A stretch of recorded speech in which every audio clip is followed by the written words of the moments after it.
Case S01E01, Derek Bentley. It's the 2nd of November, 1952. We are just south of London, in a large town called Croydon. It's been an unseasonably wet winter, and right now it's around 9 p.m. at night. But despite the darkness and the winter weather, 2 teenagers are walking up Tamworth Road. One is Chris Craig, aged 16. The other is Derek Bentley, aged 19. They stop outside of Barlow and Parker's wholesale shop and warehouse. Their intention is to burgle the warehouse for money, goods, whatever they can find. Both are armed. Craig is carrying a revolver with a shortened barrel and several undersized revolver rounds, and he has given Bentley a sheath knife and a spiked knuckle duster. After checking the scene, they scramble over the fence and begin climbing a drain pipe that runs up the side of the building to the rooftop. It's a tense climb, some 30 feet to the top. A fall could easily kill. Unbeknown to them, in the houses opposite, a 9-year-old girl has been staring out of her window, and she has seen them. She tells her parents, and her father runs to the nearest phone box and calls the police. Within minutes, officers arrive and surround the building. The police begin shouting at the two to come back down. Instead, Craig and Bentley hide behind the lift housing on the roof, and Craig even starts to yell abuse and taunts at the officers. As this is going on, Detective Sergeant Frederick Fairfax begins climbing the drain pipe. Once on the roof, he makes a grab for Bentley and briefly captures him, but Bentley wrenches free and escapes. On the ground, the police are trying to get inside Barlow and Parker's. Their intention is to find the stairs that lead up the lift shaft and exit at the housing on the rooftop, the same lift housing that Bentley and Craig have put between themselves and the police. At this point in the story, back on the rooftop, controversy sets in about precisely what happens next. Accounts from the police and the teenagers differ in a crucial detail. According to statements given by the police, Fairfax tells Craig to "hand over the gun, lad." Bentley shouts, "Let him have it, Chris." In response, Craig shoots at Detective Sergeant Fairfax, hitting him in the shoulder.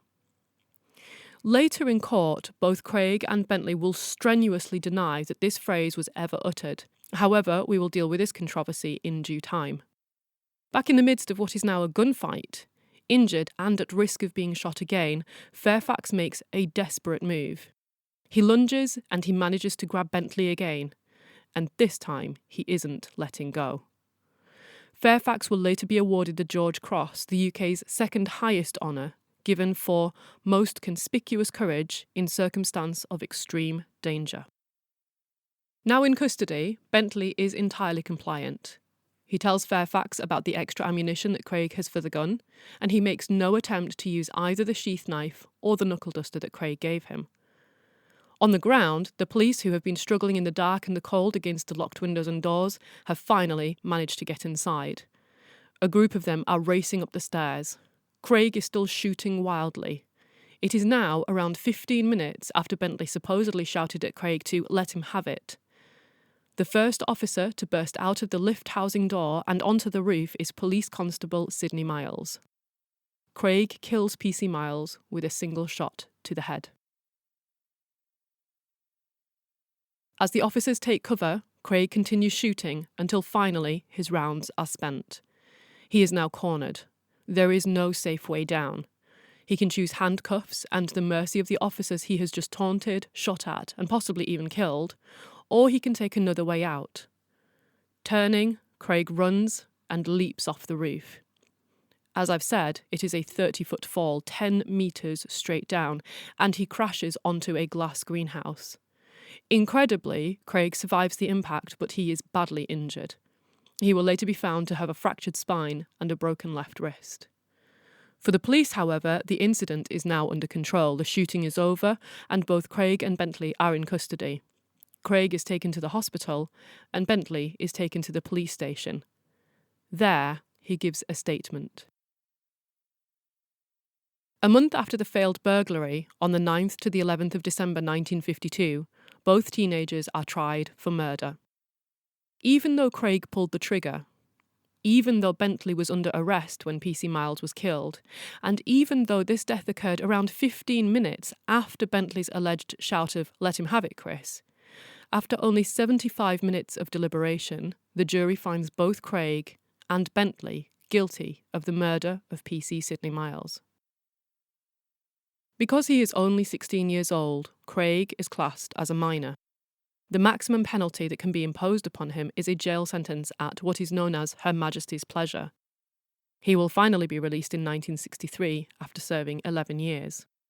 However, at 19 years old, Bentley is over the age of majority. He can be given the most severe penalty available under English law, and in 1952, for murder, this was the death sentence.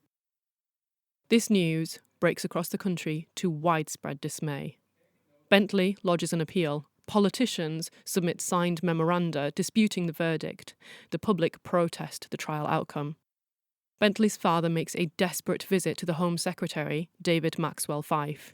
The Home Secretary has the power to recommend that a death sentence be commuted into life imprisonment. However, Fyfe is concerned that the victim was a police officer, and what message might be sent if he is seen to interfere in due legal process. In the end, all of these efforts are to no avail. On the 28th of January, 1953, outside of the walls of Wandsworth Prison, there is a public protest so volatile that it results in arrests, assaults, and property damage. Inside the prison grounds, however, events move inexorably forward. And at 9 a.m, 19-year-old Derek Bentley is hanged. Welcome to En Clair, an archive of forensic linguistic cases, literary detection, and language mysteries. You can find case notes about this episode, including credits, acknowledgements, and links to further reading, at the blog. The web address is given at the end of the podcast. Derek Bentley was born on the 30th of June, 1933. He was just 6 when the Second World War started, and by the time he reached that fateful night in November in 1952, the night of the failed burglary, he had already had a difficult life. As a child, during a World War II bombing, a house that Bentley was sheltering inside collapsed on him. Some accounts suggest that Bentley suffered severe head injuries, but whether this is true or not, a range of medical and cognitive tests administered to Bentley through his life suggest that he had developmental problems. At the age of 11, in 1944, Bentley failed his 11-plus examinations. 4 years later, in 1948, aged 14, he is found guilty of theft and sentenced to 3 years in Kingswood Approved School. This was a form of school that was effectively back then a form of juvenile detention. It is here that he first meets Christopher Craig. Whilst at the school in December of 1948, the then 15-year-old Bentley is diagnosed with a mental age of 10 years and 6 months and a reading age of 4 years and 6 months. In case you are not familiar with how well a 4-year-old reads, the answer is not particularly well. A child of this age might recognise some, perhaps most of the letters of the alphabet, and they might even be able to read a very few short words. A really gifted child might be able to read extremely simple sentences. Bentley also scores 66 on an IQ test. Only 2% have a score this low in the population, and only 1% score lower. At the age of 16, Bentley is diagnosed with epilepsy, and another EEG, an electroencephalograph or a brain scan, shortly afterwards returns an abnormal reading. After serving only 2 years of his sentence at Kingswood, now aged 17, Bentley is released, and he has apparently been so traumatised by his time there that he spends the rest of the year as a recluse. Finally, almost a year later, in 1951, he manages to secure employment with a furniture removal business. A few months later, he undergoes a medical exam for national service, but he is found to be unfit for military service because he is, in quote marks, mentally substandard. In March of 1952, aged 18, he quits his furniture removal job after hurting his back. A couple of months later in May, he is hired as a waste collector, but only 2 months after that, just after his 19th birthday, he is demoted to street cleaning, and finally, in September, he is sacked for unsatisfactory performance. As the winter of 1952 sets in, Bentley finds himself unemployed, with no income, with few prospects, and an early track record for struggling with both school and work. In Brixton Prison, only a few weeks later, he will be diagnosed with a mental age of 11 or 12. So with all of these details in mind, it can be easy to see why the idea of accompanying his friend on a warehouse burglary might have appealed to Bentley. Part of the evidence used to convict Bentley was linguistic in nature. There are two parts to this. The first is the ambiguity of Bentley's alleged shout of, "Let him have it, Chris." If we believe that this sentence was ever uttered, was Bentley urging Craig to kill? Or was he urging him to surrender the gun? We're going to return to this issue later because the conclusion of the other part of the linguistic evidence has an impact on how we should interpret this part of the evidence. So the second part of the linguistic evidence involves a key sentence in the statement that Bentley supposedly dictated to the police shortly after being arrested. If you remember, he was taken into custody, taken to the station, and he allegedly gave a statement very shortly after that. Now, in the 23rd sentence of this statement, the police claim that Bentley said to them, "I did not know he was going to use the gun." What's the issue here? Well, it will sound trivial and pedantic, but it revolves around the use of the word the. Imagine I say to you, "Have you seen the eclipse?" Notice how the sentence effectively asserts that there is an eclipse, a specific one, maybe even one that's happening right now. The existence of the eclipse is given as uncontroversial information that we both apparently accept. It has the air of definiteness, and all of this background information is carried by the definite article, that tiny, inconspicuous word, the. By contrast, imagine that I'd actually said to you, "Have you seen an eclipse?" Now it's completely different. There's no longer a specific eclipse in mind. It certainly doesn't sound like an eclipse is necessarily happening right now. And the indefinite article, the a or an, as its name suggests, is introducing a really strong sense of the indefinite into the sentence. So compare, have you seen the eclipse? Have you seen an eclipse? Quite different sentences and only a tiny change in word. The prosecution's argument rested on the idea that by using the definite article, by saying the gun, Bentley had inadvertently revealed the fact that he actually really did have prior knowledge that Craig had a gun. Their position was that had he been genuinely unaware of it, he would have used the indefinite article, and he would have said, "I did not know he was going to use a gun." The importance of this argument is easy to overlook, so at the risk of going into too much detail, I'm going to spell it out a bit more. If Bentley had not known about the gun, he could not as easily be accessory to murder, or, in a very odd twist of English law at that time, co-murderer, if you like, of P.C. Miles. In fact, they might have had to drop his charges down substantially, perhaps only to attempted burglary, a crime for which there is certainly no death sentence. So you have to take the background of the case into account as to why this charge for murder might be so important. Remember, an officer of the law has been shot. There is almost certainly a lot of personal grievance involved in the case. It would have been so easy for some of those involved to start to develop tunnel vision, to want an eye for an eye, or, in this case, a life for a life. They would never be able to hang Craig for P.C. Miles's death. Even though he was the one who pulled the trigger, as I've said, as a minor, he simply cannot be given the death sentence. But Bentley is not safe. If he could be convicted of the higher level offence of murder, he could hang for it. And for some, this is going to seem like the only kind of justice for the death of P.C. Miles. The prosecution then laboured this argument hard. They really pushed to the jury to believe that Bentley was indeed a knowing co-conspirator and therefore a fellow murderer. So much rests on tiny matters of linguistics. Bentley's life is beginning to depend upon some of the smallest words in the English language. But how faithful was this statement? Remember, Bentley was said to have dictated it to the police in the hours after the shooting, so for a moment it's worth considering how police in the 1950s collected verbal evidence. Firstly, the police did not have quite the same reputation for exemplary levels of fairness and thoroughness that they have today. As in many countries, police brutality was certainly not unheard of, but more than this, in some forces there was a toxic culture between officers where status was scored by counting who had the most coughs. That is, which officer could get the most confessions, referred to colloquially as getting somebody to cough up to something. This was before the advent of video cameras and the legal requirements to record all interviews from start to finish, or the interview becomes inadmissible. It was also before many laws came into place regarding the fair and humane treatment of suspects. The process of being interviewed back then could be extremely unpleasant, and many suspects later argued that they had given confessions under duress and sometimes under extreme duress. There was a period of crisis across several forces where countless confessions were either subsequently recanted or found to be false in the light of further evidence. Britain's police forces would eventually introduce the PEACE model, literally PEACE. I've put a link to this in the case notes.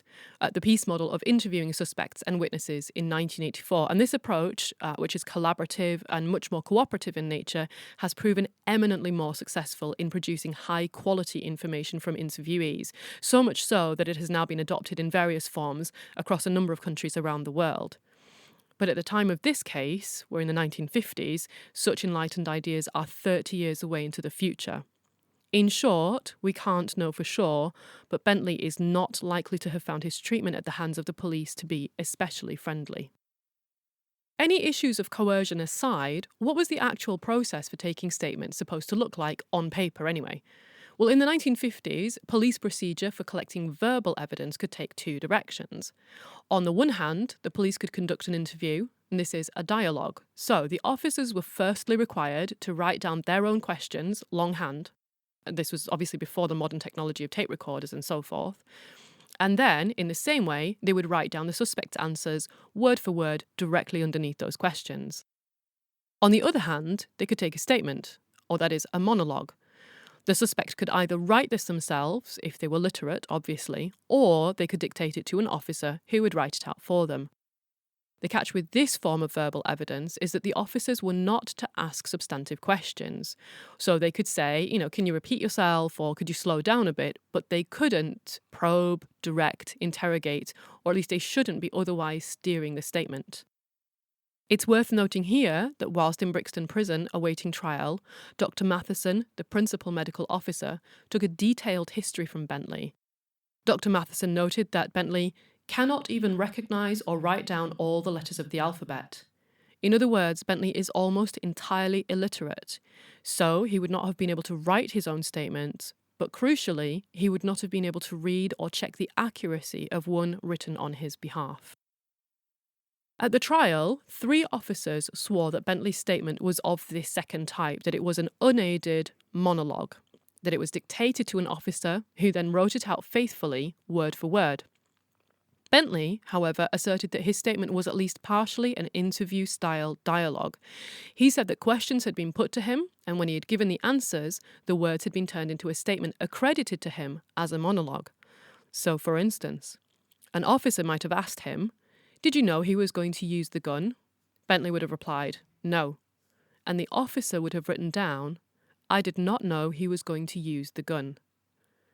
You can see the problem here.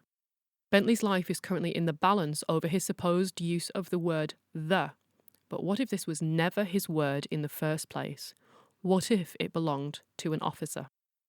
Despite Bentley's protests, the statement was admitted in court, and it was taken to represent Bentley's exact words as spoken in the hours after the shooting. So does Bentley's argument have any merit?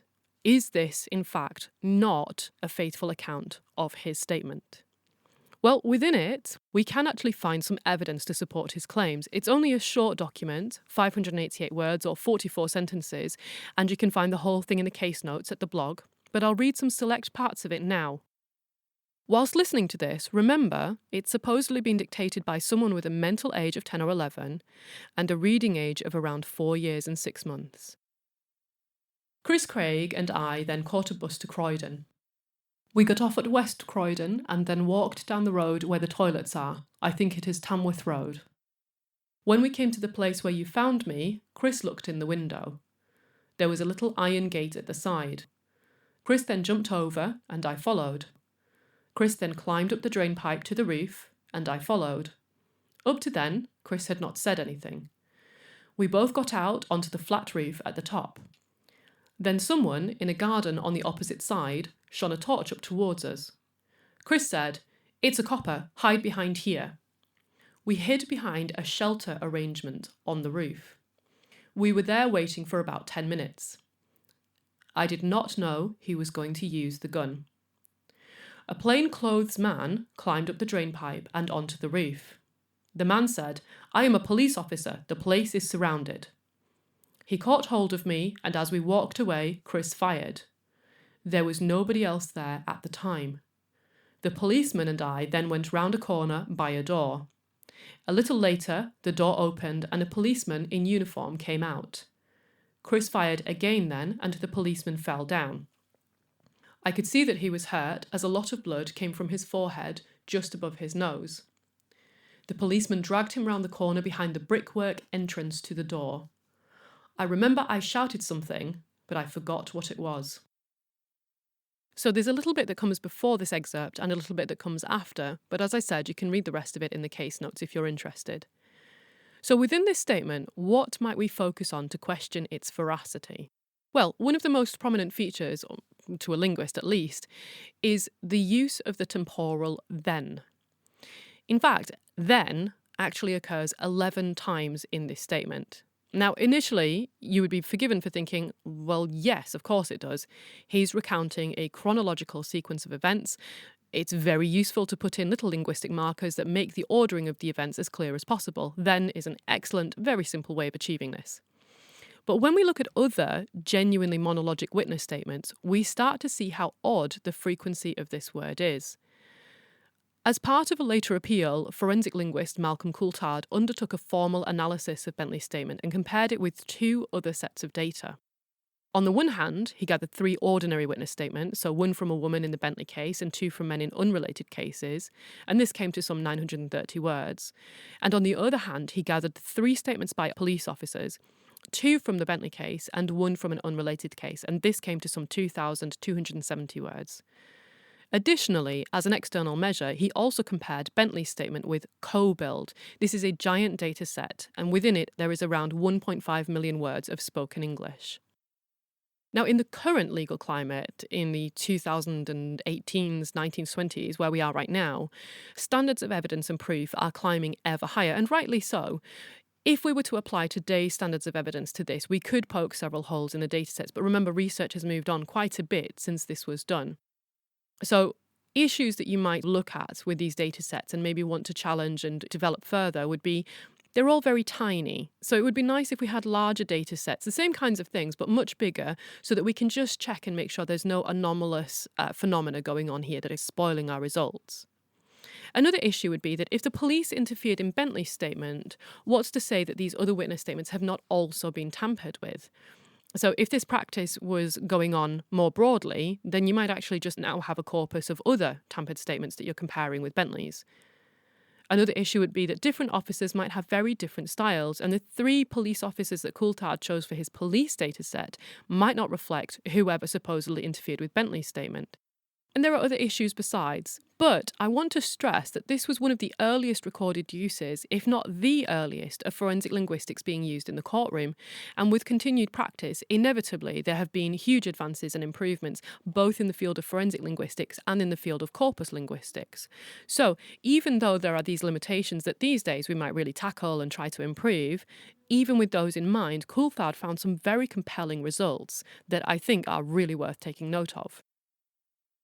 The short version of Coulthard's results is that, on average, Bentley uses the word then 19 times in every 1,000 words. Doesn't mean much by itself, but when we start to contrast it with the other corpora, we start to see some interesting findings. So in the ordinary witness statements, they only produce the word then around once every 1,000 words, so 19 times per 1,000 for Bentley, only once per 1,000 times for the witnesses. And when you contrast that with the police statements, they are using then around 13 times per 1,000 words. So the frequency of then in Bentley statements is much more like the police dataset than the witness dataset. Now this is interesting, but it is not enough by itself. And had this appeal been lodged just on this basis alone, I suspect it would have struggled. But Coulthard found more. He found something else happening with the word then that's really important. I'm just going to take a few examples from this statement. So, sentence 8, I then ran out after them. 11, I then caught a bus to Croydon. 15, Chris then jumped over. 16, Chris then climbed up. 28, I then went round a corner by a door. 30, Chris fired again then. 38. The policeman then pushed me down the stairs. What's going on here? Well, it's something called post-positioning. The then is occurring after the subject, and this construction is actually pretty unusual. In casual, comfortable conversation, we are much more likely to say then I. So then I went round the corner, and then I caught the bus, and then I went to the shops, and so on. We are far less likely to say I then went round the corner, and I then caught the bus, and I then went to the shop. It's actually quite uncomfortable for me to speak like that. It's really odd. So Coulthard actually noted that in CoBuild, this data set of 1.5 million words of spoken English, then I, the prepositioning, the comfortable version, occurs 10 times more often than I then, this unusual post-position construction. What's more, this post-positioning never occurs in the witness dataset that Coulthard looks at, but it occurs 9 times in the police dataset. So in short, this really high frequency of the use of then and its unusual post-positioning turns out to be a particular feature of the police officer's written register. So when police officers are trained on how to take verbal evidence and how to ensure that the sequence of events is preserved and made clear, this is one of the strategies that is used. The fact that we find so much evidence of this police register in Bentley's statement certainly casts some serious doubts over its status as this unaided, verbatim account of the events of that night. In short, the evidence suggests that at the very least, the police have substantially interfered with Bentley's statement, presumably to ensure that it said whatever they needed it to say.